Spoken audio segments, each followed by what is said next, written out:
130 करोड़ के बड़े मार्केट के बाद भी हमारे देश में बेरोजगारी हमारी कमजोरी को दर्शाती है, क्योंकि हम काम को छोटा बड़ा समझते हैं। पढ़ लिख कर सिर्फ मेज कुर्सी पर बैठकर ही काम करना चाहते हैं।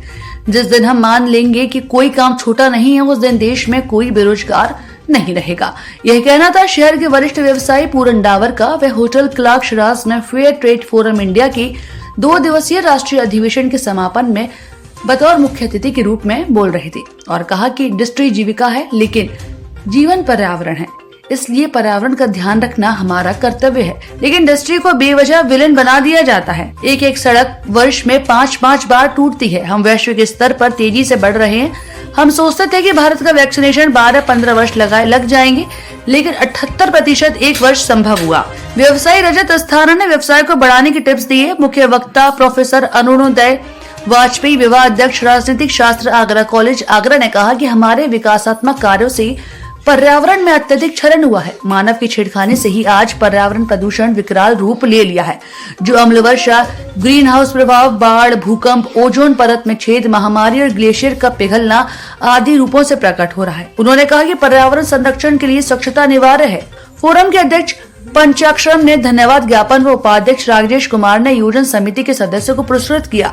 संचालन अभिषेक गुप्ता ने किया। इस मौके पर मुख्य रूप से अध्यक्ष पंचाक्षरम, उपाध्यक्ष राजेश कुमार, सचिव अनुराग मित्तल, कोषाध्यक्ष Mohan Sharma, Smriti Kedia, Paul Thomas, Kamal Kishore, S C. Mittal, Johnny Joseph, Ranveer Sasodia, Nikhil da, Amrish Agarwal आदि उपस्थित थे। दिल्ली से आई national federation of handloom and handicraft व क्रिडेनगिटी संस्था से जुड़ी कुंजन जैन ने बताया कि वे देश भर की लगभग 5,000 हस्तशिल्पियों से जुड़ी हैं और कहा कि सरकारी योजनाएं हस्तशिल्पियों तक पहुंच नहीं पाती हैं। इसके मुख्य कारणों में कारीगरों को पता ही नहीं होता कि उनके लिए क्या योजना चल रही है।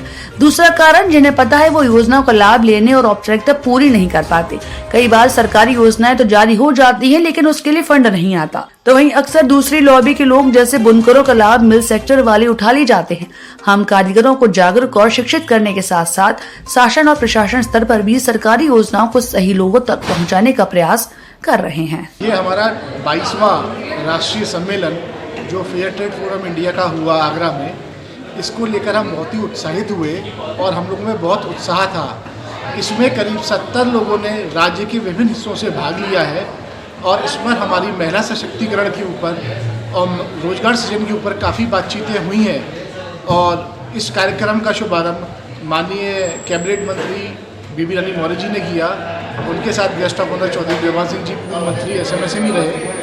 और ये हमारा 2 दिवसीय सेमिनार बहुत ही सूक्ष्म तरीके से, बहुत ही अच्छे तरीके से आज संपन्न हुआ। और इसमें हमने इस एक रोड मैप को तैयार किया है कि हमें आने वाले साल में इसके ऊपर किस तरह से काम करना है, जिससे कि हम इसको और आगे ले जाकर महिलाओं का सशक्तिकरण कर सके और रोजगार सृजन के अपने उद्देश्य को पूरा। हमारा काम आदिवासी शख्स के साथ पहाड़ी इलाके में ऊटी के पास एक छोटी सी टाउन है पोतेगिरी, वहाँ पे हम काम करते हैं। हमारा काम ज़्यादातर जो लोग शहद को पहाड़ी इलाके से या बड़े बड़े पेड़ से उसको जमा करते हैं और वो प्योर शहद को अब हम मार्केट में लाते हैं। और लेकिन शहद ही नहीं, लेकिन अब शहद निकालने के बाद उनका जो मोम होता है, मोम लेके अब हम कई चीज़ें बनाते हैं। तो लिप बाम हुआ या सोप हुआ या बीज वैक्स में फूड रैप हुआ, ये सब हम बना के अब मार्केट में ले आते हैं। तो हम पिछले 10 सालों से हमारा एम जो हमारा फोकस था हमारी इंडियन मार्केट में था, बट अब वो हमने पिछले 2 सालों से कोविड के टाइम में हम बाहरी कंट्रीज़ में भी, अब यूएसए में, यूरोप में भी अब डिमांड आ रहा है। तो हम उस एरियाज़ में अब हम इनके प्रोडक्ट्स को अब हम एक्सपोर्ट भी कर रहे हैं।